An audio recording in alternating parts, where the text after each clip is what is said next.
vamos a ver al gran, al maestro, al genio, al profe Diego Barovero. Hace mucho tiempo que se habla de la decadencia argentina. Son muchos años de frustraciones socioeconómicas, políticas, pero sobre todo económicas, que tienen que ver con el nivel de vida, de las restricciones, de las penurias de buena parte de la sociedad argentina, de los desequilibrios y las desigualdades. Y algunas veces hemos escuchado, haciendo un parangón con lo que en su momento escribió el exquisito intelectual y premio Nobel Mario Vargas Llosa, la pregunta: ¿cuándo se jodió el Perú? Y pensando en nuestro país, más de un intelectual ha dicho: ¿cuándo se jodió la Argentina? ¿Cuándo empezó a tener estas dificultades, estos problemas? ¿Cuándo entró en esta tan remanida y archimencionada decadencia? Bueno, yo tengo no sé si llamarlo teoría, pero tengo una percepción o una impresión.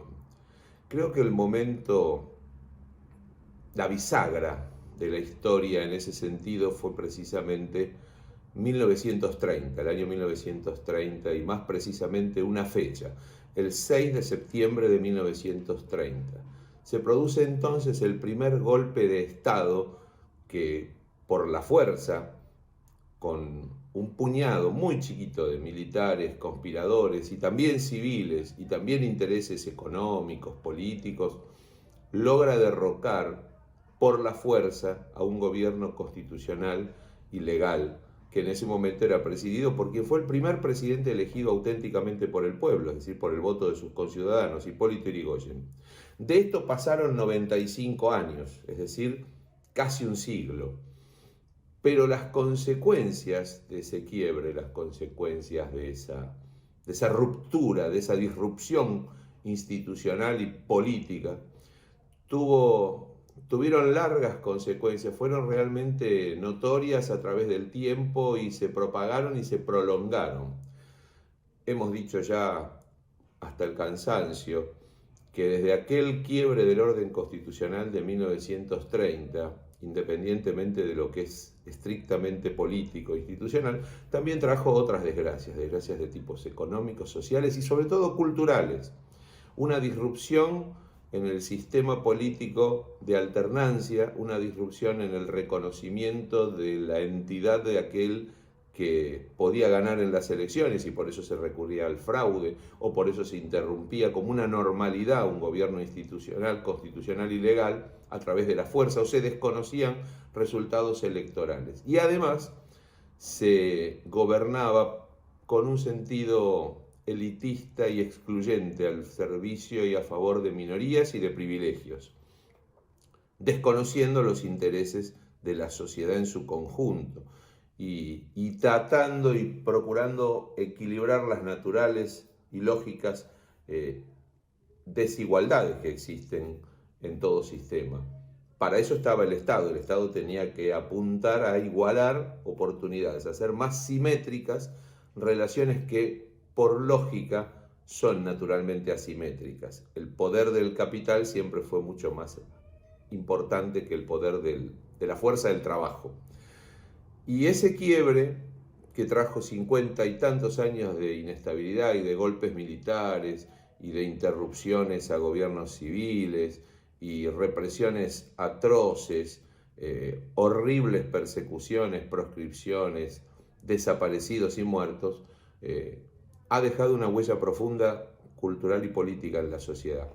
Por eso cuando a veces escuchamos la opinión de ciertos pensadores o propagadores de ideas, del mismísimo presidente cuando dice que la decadencia comenzó hace 100 años con el populismo, me atrevo a controvertir esa postura que creo un poco alambicada, pero también intencionada para justificarse a sí mismo, para autojustificarse y decir hay que destruir todo lo que está porque desde entonces venimos barranca abajo.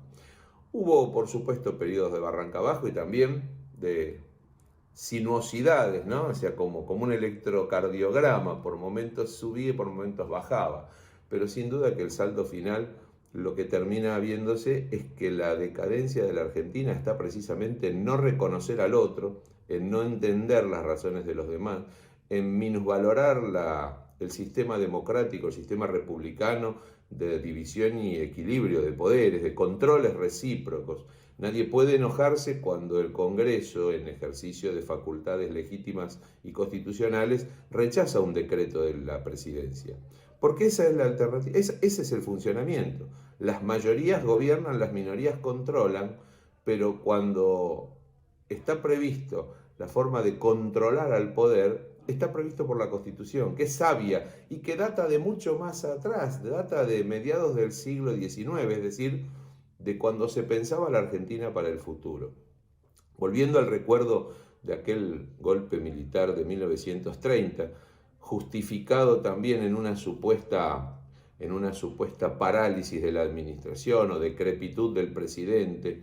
El presidente tenía la legitimidad electoral de un mandato entonces de 6 años y de una mayoría electoral que le había llevado alrededor del 60% de los electores.